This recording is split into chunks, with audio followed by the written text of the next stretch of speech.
Karon guys, mag-open ta sa ato ang gibabad nga dishwashing liquid. Kahapon na to gi-shake, kahapon na to gi-mix. Dayon gi-overnight na ko guys. So karong buntag ato ang tan-awon kung sa resulta niya.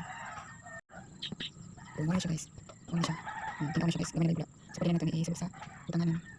Tunga siya sa balde gamay. Wow, kanis guys. Natay sabon para sabon.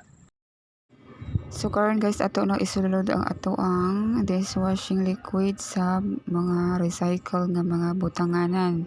Perfect pang negosyo to guys. So yung iba nito ay aking ibenta and then yung iba is gagamitin ko dito sa bahay. Napakaganda guys at sobrang bango talaga.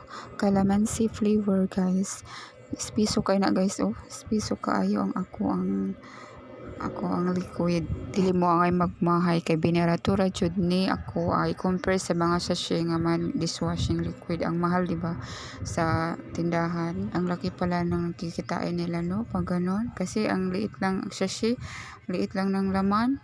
Pag gumawa ka nito, tulad nito, sus napakalaki ng kikitain mo guys. Ganyan siya. So good karon mag DIY na ko guys. Ako ang panggamit araw-araw. Kani gitry sa nako ni first time guys. Ni try sa ko ba kung okay ba gyud siya. So okay naman pala. Baka sunod gagawa naman ako ulit nito. Pero may in-order din ako na DIY daw fabric conditioner. So yan lang muna ang aking gagawin. At pag naubos to, order ako ulit guys. Kasi ang ganda talaga niya guys. Kunti lang nga nagawa ko dito kasi 4 liters naman ang yung in-order. So ito na lahat guys.